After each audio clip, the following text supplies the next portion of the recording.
வணக்கம்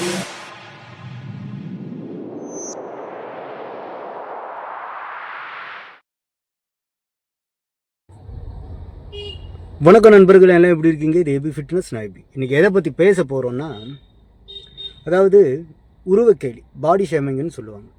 இப்போது சினிமா துறையில் நடக்கும், காமெடிகளில் ரொம்ப கேவலமாக சொல்லுவாங்க, உருவக்கேலியெல்லாம் பண்ணுவாங்க, சரிங்களா?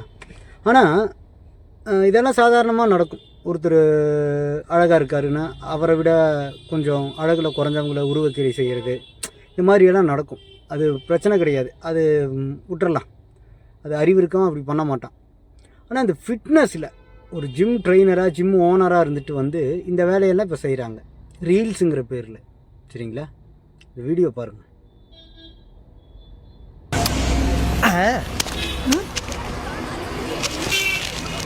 என்ன இது? வேற பேப்பரா இருக்கு. லவ் லெட்டர் நினைச்ச ஏதாச்சும் எழுதி கொடு.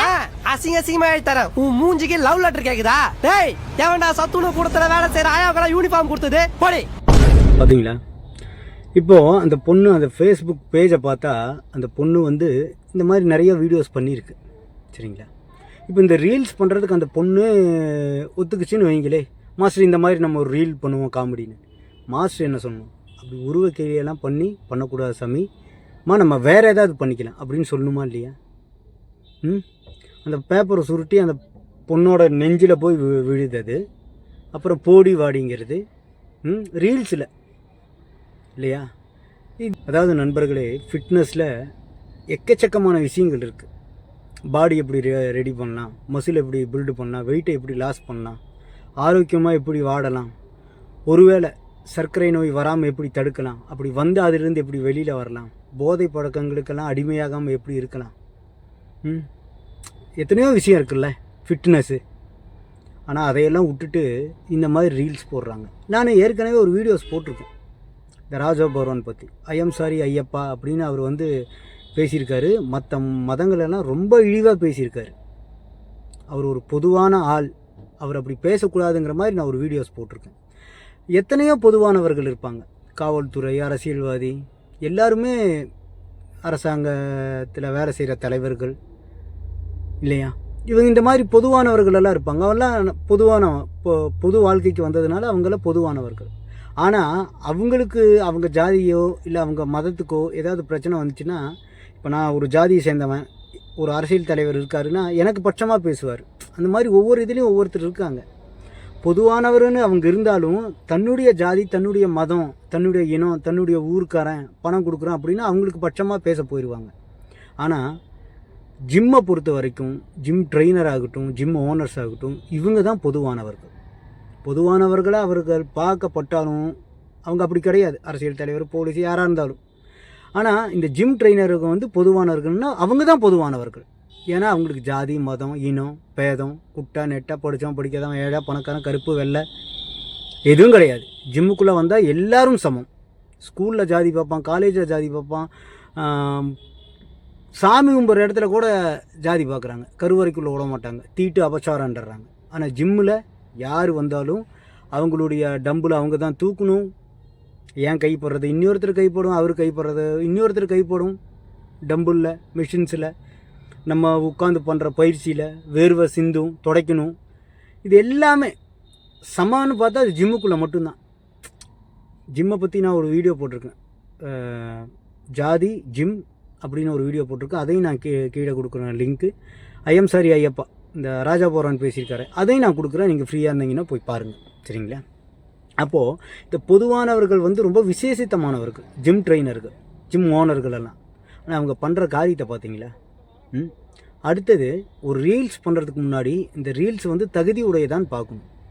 என்ன சொல்கிறாரு? சத்துணவு போடுற ஆயாவான். நாங்கள்லாம் சத்துணவு சாப்பிட்டு தான் வளர்ந்தோம் எஸ்டேட்டில், நீலகிரி மாவட்டத்தில். இன்றைக்கி காலை உணவு கொடுத்தா பசங்க இன்னும் நல்லா படிக்கணும், அரசாங்கம் காலை உணவெல்லாம் கொடுக்குறாங்க. அப்போது அந்த காலை உணவு, அந்த உணவு தயாரிக்கிறவங்க, அந்த சத்துணவு வேலை செய்கிற அந்த ஆயா, இவங்கெல்லாம் எவ்வளோ முக்கியமானவங்க. எத்தனை குழந்தைகளுக்கு தான் கையால் சோறு போடுறாங்க. அவங்கெல்லாம் எவ்வளோ விசேஷித்தமானவர்கள், அவங்களுக்கெல்லாம் நம்ம எவ்வளோ மரியாதை கொடுக்கணும். ஆனால் இவங்க போகிற போக்கில் காமெடிங்கிற பேரில் அவங்கள எல்லாத்தையுமே இழிவுபடுத்துகிறாங்க. ஃபிட்னஸை பற்றி பேசுகிறதுக்கு எக்கச்சக்கமான விஷயம் இருக்குது, எக்கச்சக்கமான விஷயம் இருக்குது. ஃபிட்னஸில் சாதித்தவங்க எத்தனையோ பேர் இருக்காங்க. ஃபிட்னஸ்னால் பாதிக்கப்பட்டு எந்த அரசாங்க வேலையில் இருக்க அவங்களெல்லாம் காட்டுங்க, எடுத்து காட்டுங்க. இவங்கெல்லாம் கஷ்டப்பட்டவங்க, சாதித்தவங்க, இந்த ஃபிட்னஸில் வாழ்க்கையில் வெற்றி பெற்றவங்க, ஊனமாகி இந்த பாரா ஒலிம்பிக்கு என்ன சொல்கிறாங்க பார்த்தீங்களா, அதிலலாம் இந்த போன வருஷம்னு நினைக்கிறேன் 29 பதக்கம் வாங்கியிருக்காங்க. அதை பற்றி நான் ஒரு வீடியோ போட்டிருக்கேன். சரிங்களா? இவங்களெல்லாம் எடுத்து பேசலாம், பசங்களுக்கு ஒரு மோட்டிவேஷனாக பண்ணலாம். எவ்வளோ இருக்குது. இந்த ரீல்ஸை பண்ணி இது அசிங்கமாக இல்லை? உண்மையாலுமே ஒருத்தனை பார்த்து இந்த உருவக்கேலி பண்ணுறது, நீ என்ன ஜாதின்னு கேட்குறது, இதெல்லாம் ரொம்ப கேவலமான செயல். இது பண்ணவே கூடாது. அது மற்றவன் பண்ணுறானா பண்ணிட்டு போட்டும் அறிவு இல்லை. பொதுவானவனு பார்க்கப்படுற இந்த ஜிம் ஓனர் ட்ரெயினர்ஸ் வந்து இந்த காரியத்தை செய்யவே கூடாது. ஆனால் இங்கே வட இந்தியாவில் பண்ணுறாங்க. இந்த ஜிம்முலேயும் இந்த ஜாதி கொண்டு வராங்க. அந்த வீடியோ தேடுறேன், கிடச்சிச்சின்னா நான் போடுறேன். சரிங்களா?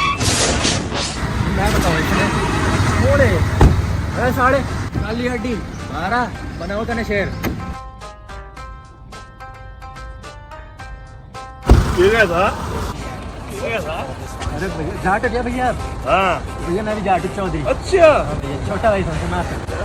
छोड़ दिया जाट है यहाँ पे पोलैंड में सिर्फ आता तेरा ठीक है।